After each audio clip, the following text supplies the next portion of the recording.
If you're working on a Bentley Bentayga 2019 and newer, or any newer Bentley Continental flying spur, it looks like this, the center console. Prior to lifting, you need to deactivate the suspension, and this is how you do it. You hit button home, click car, and then click this menu right here, clock and car and settings. The knob, scroll down, service, and checks. You go down, air suspension, prevents suspension leveling when lifting the vehicle. Just click OK.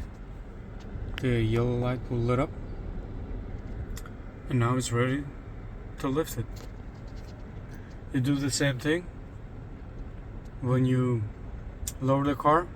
You can deactivate that, or if you drive off the shop, it would activate the suspension on its own.